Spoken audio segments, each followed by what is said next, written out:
வணக்கம் நண்பர்களே. கார்த்தி ரேவதி சீரியல் செம பரபரப்பாக போயிட்டு இருக்குன்னே சொல்லலாங்க. பரபரப்பான கட்டத்தில் அதிரடி திருப்பங்கனங்க பார்த்தோன்னா நம்ம ரேவதி மருத்துவ கல்யாணம் பண்ண தயாராகிறாங்க. எப்படிடி உன்னால் முடியுது அப்படின்னு ரோஹிணி கேட்குறாங்க. மனசுக்குள்ளே கார்த்தியை வச்சுக்கிட்டு நீ எப்படி இந்த மருத்துவ கல்யாணம் பண்ண அம்மா கிட்ட சமாதிச்ச அப்படின்னு சொல்லினோம். நீங்கள் எல்லாம் சொல்லியும் கேட்காத அம்மா, நான் சொல்லியா கேட்க போகிறாங்க. ஆனால் எனக்கு தெரியும் என் கார்த்தி இந்த கல்யாணத்தை தடுத்து நிப்பாட்டுவாருன்னு நம்பிக்கை இருக்குக்கா. அதுக்காக தான் நான் கல்யாணத்துக்கு சம்மதித்தேன் அப்படின்னு அந்த இடத்துல ரேவதி சொல்கிறாங்க. ரேவதியின் நம்பிக்கையை காப்பாற்று விதமாட்டு நம்ம கார்த்தி அதிரடியாக மருத்துவ அடியில் வெளுத்து ரேவதியை அப்படியே பார்க்குறாங்க. ஒரு கட்டத்தில் கார்த்தி மாமா நீங்கள் வருவேன்னு எனக்கு நம்பிக்கை இருந்த மாமா அப்படின்னு ஓடி போய் நம்ம ரேவதி கார்த்தியை கட்டி பிடிக்கிறாங்க. வேற லெவல். அதை பார்த்து வயத்தறிச்சல் அடைகிறாங்க நம்ம சாமுண்டீஸ்வரி.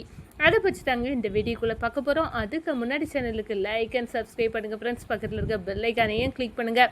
அப்போ தான் நான் போடுற ஒவ்வொரு வீடியோவும் நோட்டிஃபிகேஷனாக உங்களுக்கு கிடைக்கும். வாங்க ஃப்ரெண்ட்ஸ் வீடியோக்குள்ளே போகலாம்.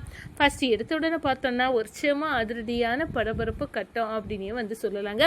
பரபரப்பான கட்டத்தில் தான் சிவனாடி ஏவி விட்ட அந்த போலீஸ் சாமியார் நம்ம சாமுண்டேஸ்வரிக்கு வீட்டுக்கு வராரு. சாமுண்டேஸ்வரியின் நம்பிக்கையை அடையும் விதமாட்டு உங்கள் வீட்டில் கல்யாணம் நடக்க போகுது அப்படின்னு அந்த இடத்துல சொல்ல நேரம், ஆமாம் சாமி எங்கள் வீட்டில் கல்யாணம் நடக்குது அக்கா. இந்த நேரம் வீடு தேடி சாமியார் வந்திருக்காரு.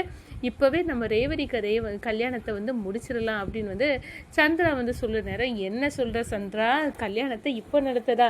அது எப்படி எடுத்துங்கோத்தோன்னு இப்போ நடத்த முடியும் அக்கா? நாளைக்கு மண்டபத்தில் நடக்க நேரம் ஒருவேளை அந்த டிரைவர் பையன் மூக்கு வேர்த்து கல்யாணத்தை தடுத்து நிப்பாட்டிடுவான். அதனால கவனமாக இருக்க முடியாது. இப்போ நம்ம எதையாவது பண்ணி இந்த கல்யாணத்தை நடத்திட்டோன்னா நாளைக்கு ஃபார்மாலிட்டிஸுக்கு ஒரு கல்யாணத்தை மண்டபத்தில் வச்சிடலாம். அவன் ஏற்கனவே ரேவதிக்கு கல்யாணம் ஆயிட்டு அப்படின்னு அந்த இடத்துல ஓரங்கட்டிட்டு போக வேண்டியதான். இப்போ புரிஞ்சுட்டா அப்படின்னு சொல்ல நேரம், நல்ல ஐடியா சொல்லியிருக்க சந்திரா.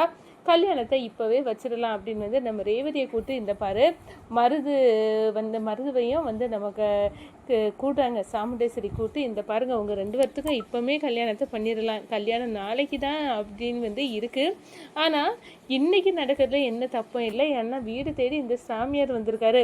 இந்த சாமியார் தாலி எடுத்து கொடுத்து கல்யாணம் நடந்தால் அதை விட புண்ணியம் வேறு எதுவும் கிடையாது அப்படின்னு அந்த இடத்துல சொல்ல நேரம், இப்படி அம்மா சொல்கிறாங்க, நம்ம சொன்னாலும் ஒன்றுமே கேட்க மாட்டாங்க அப்படின்னு ரேவதி தலையாட்டிடுறாங்க. சரிம்மா உங்கள் விருப்பப்படியே இப்போவே கல்யாணம் நடக்கட்டும் அப்படின்னு சொல்லுறாங்க. நம்ம ரோஹிணி வராங்க. ஏண்டி ரேவதி, உனக்கு பைத்தியமா பிடிச்சிருக்கு, எதுக்காக இந்த கல்யாணத்துக்கு சம்மதிச்ச அப்படின்னு அந்த இடத்துல கேட்குறாங்க. இந்த பாருக்கா, நீ நம்ம குடும்பத்தில் எல்லாரும் சொன்னாலும் அம்மா கேட்க மாட்டாங்க. அப்படி இருக்க நான் சொல்லி இந்த கல்யாணத்தை அவங்க கண்டிப்பாக நிப்பாட்ட மாட்டாங்க. சரி, அவங்க விருப்பம் போல் நடக்கட்டும். எனக்கு என் கார்த்தி மாமா மேலே நம்பிக்கை இருக்குது. நான் ஒரு அடி அடித்து வைத்தேன்னா அவங்க இந்த கல்யாணத்தை நிப்பாட்ட 10 அடி எடுத்து வைப்பாங்க அப்படின்னு நீ சொன்னலை. அதனால கண்டிப்பாக அவர் வருவார், கல்யாணத்தை நிப்பாட்டுவார். அதனால நான் தைரியமாக இருக்கேன். எனக்கு கார்த்தி மாமா மேலே அவ்வளோ நம்பிக்கை அப்படின்னு ரேவதி சொல்லினோம். சரிதான் போ அப்படின்னு அந்த இடத்துல ரோஹிணி சொல்லிடுறாங்க. அதே கணம் பார்த்தோன்னா மயில் ஃபோனை போட்டு, இந்த பாருப்பா திடுது பண்ணி ஒரு சாமியார் வந்திருக்காரு. அவர் கையால் தாலி எடுத்து கொடுத்து அத்தை இப்போவே மருதுக்கு ரேவதிக்கும் கல்யாணத்தை பண்ணி வைக்கணும் அப்படின்னு திட்டம் போட்டிருக்காங்க. அப்படியா?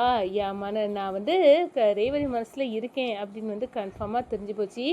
அவளே கல்யாணத்தை தடுத்து நிப்பாட்டட்டும். எனக்கு கார்த்தி மாமாவை தான் பிடிச்சிருக்குன்னே அவள் வாயிலிருந்து வரட்டும் அப்படின்னு ரேவதியை சொல்லட்டோன்னே நம்ம கார்த்தி இருக்காங்க. இந்த பாருப்பா, நீ கல்யாணத்தை தடுத்து நிப்பாட்டுவான்னு நம்பிக்கையோடு இருக்கா அப்படின்னு சொன்னோன்னா, அப்படியே அவள் என் மேலே நம்பிக்கை வச்சுருக்காளா? அவளுக்கு நம்பிக்கையை நான் வீணடிக்க மாட்டேன். நான் இப்போவே வாரேன், மருத்துவ ஓரங்கட்டுறேன் அப்படின்னு நம்ம கார்த்தி அது ரெடியாக வராங்க. இந்த சைடு பார்த்தோன்னா அழகாக பட்டு வேட்டியை கட்டிட்டு நம்ம மருது ரேவதியை கல்யாணம் பண்ண தயாராகிட்டாங்க.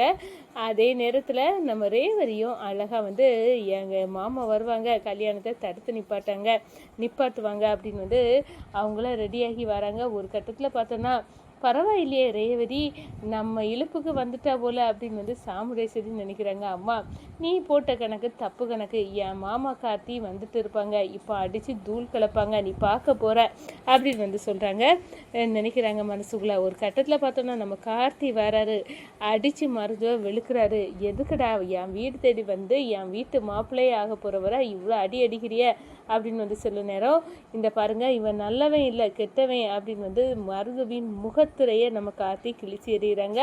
இவன் பேர் ரெட்டு, இவன் வந்து அவன் இப்போ வந்து செயல் எல்லாம் கிரிமினல், முக்கியமாக கிரிமினலுக்கு அடைக்கலம் கொடுத்ததுக்கு நீங்களும் ஒரு குற்றவாளி தான் அத்தை அப்படின்னு வந்து அந்த இடத்துல நம்ம கார்த்தி வந்து சொல்கிறாங்க. என்ன கிரிமினல், இவன் வந்து பெண்களை ஆபாசமாக வீடியோவில் எடுத்து போடக்கூடிய அந்த கும்பலுக்கு தலைவன் இவன் தான் ரெட்டு அப்படின்னு சொன்னார். இவன் ரெட்டா அப்படின்னு வந்து நம்ம சாமுண்டேஸ்வரி வாயை பிளக்குறாங்க. அதிகாரிகள் வராங்க, இவனை வலை வீசி நாங்கள் தேடிட்டு இருந்தோம், அப்போ தான் இந்த கார்த்தி சார் இவன் இங்கே தான் இருக்கான் அப்படின்னு வந்து ரகசியத்தை உடைச்சாங்க, இப்போ நாங்கள் பிடிச்சிட்டு போகிறோம் அப்படின்னு வந்து அந்த இடத்துல மருத்துவ அதிரடியாக வந்து மாப்பிள்ளை கோலத்தில் இருந்த மருத்துவ கைது பண்றாங்க. நம்ம ரேவதி ஓடி போய் வந்து கெட்டி பிடிக்கிறாங்க. கார்த்தி மாமா நீங்கள் வருவீங்கன்னு எனக்கு நம்பிக்கை இருந்து என் நம்பிக்கையே வீண் போகல. அம்மா நாளைக்கு பத்திரிகையில போட்டபடி ராஜசேதுபதியோட பேரனாகிய கார்த்திகேயனுக்கும் எனக்கும் கல்யாணம் நடக்கும். இப்போ புரிஞ்சுதா? இந்த எம்டி சார் தான் என் மனசுல இருக்காரு, இவருக்கும் எனக்கும் தான் கல்யாணம் நடக்க போகுது அப்படின்னு வந்து கெட்டி பிடிக்கிறாங்க. நம்ம சாமுண்டேஸ்வரி அப்படியே பேரஞ்சதுக்கிறாங்க நிற்கிறாங்க.